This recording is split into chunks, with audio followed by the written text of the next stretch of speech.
Assalamualaikum warahmatullahi wabarakatuh. My name is Aneesa Hasreen binti Hassanul Firman. I'm from class EMD2M1B. As for this video assignment, we were given a task to make a short video to answer the respected questions. As for my part, I will be discussing on chapter 4, which is the second law of thermodynamics, specifically on part 2, the application of second law of thermodynamics. The question that was given to me is on practice problem 4.3, question 3. The given question is, carbon dioxide enters an adiabatic compressor at 100 kilopascal and 300 Kelvin at a rate of 1.8 kilogram per second and exits at 600 kilopascal and 450 Kelvin. Neglecting the kinetic energy changes and take constant specific heats at the average temperature, determine the isentropic efficiency of the compressor. Based on this question, some informations were given, which is the inlet temperature equal to 300 Kelvin, meanwhile the outlet temperature equal to 450 Kelvin. The pressures enter into the compressor equal to 100 kilopascal, meanwhile the exit pressure is 600 kilopascal, and the mass flow rate is 1.8 kilogram per second. First of all, what is adiabatic process? Adiabatic process is one that occurs without transfer of heat or mass between a thermodynamic system and its surrounding, where the energy is transferred only as work. So, adiabatic process is also known as isentropic process, where S1 is equal to S2. Since the question asks for isentropic efficiency, what does it mean by isentropic efficiency? Isentropic efficiency is defined by comparing the actual performance of the devices to their performance under isentropic conditions for the same inlet states and exit states. Here, we know that compressor is a device that is used to increase the pressure of a compressible fluid. From the question state that carbon dioxide entered the adiabatic compressor, which also means that there is no heat loss occurred.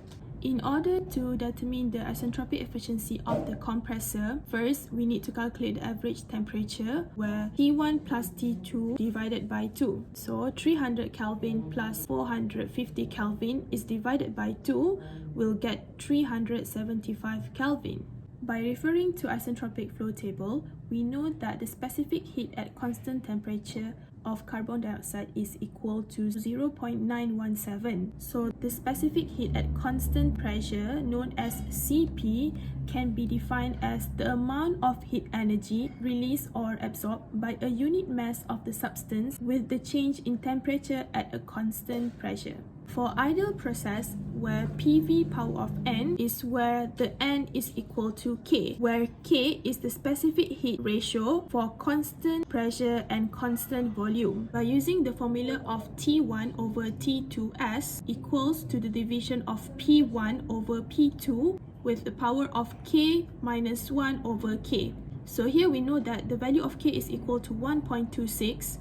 So by substitute the value of T1, which is equal to 300 Kelvin, so 300 Kelvin will be divided with T2S equals to 100 kilopascal, known as the P1, divided with 600 kilopascal, known as the P2, where the power of K minus 1 over K is 1.26 minus 1 over 1.26. So from this, we will get the value of 0.1667 power of 0.206, which then will get the answer of 0.691. In order to get the T2S, 300 Kelvin is divided with 0.691, which will get the value of 433.9 Kelvin.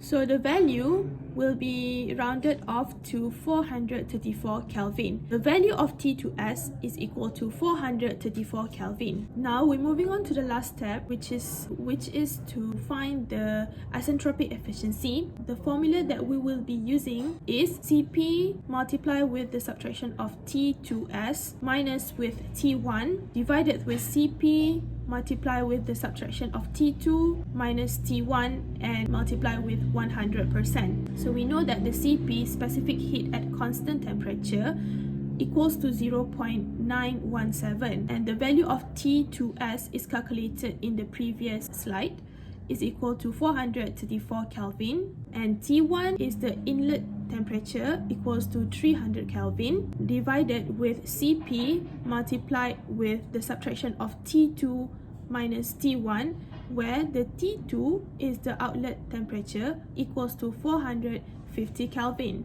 and then multiplied with 100%. So here, by substitute all the value into the formula, we will get that 0.917 multiply with the subtraction of 434 Kelvin with 300 Kelvin divided with 0.917 multiply with the subtraction of 450 Kelvin minus with 300 Kelvin, then multiply with 100%. From this, we will get the answer of 89.3%. Thus, the amount of isentropic efficiency is equal to 89.3%. Okay, so based on this practice problem, so there are a few assumptions that can be made. The first one is changes in potential and kinetic energy are negligible. Second, carbon dioxide is an ideal gas. Third, specific heat are constant. I guess that's all from me. Thank you.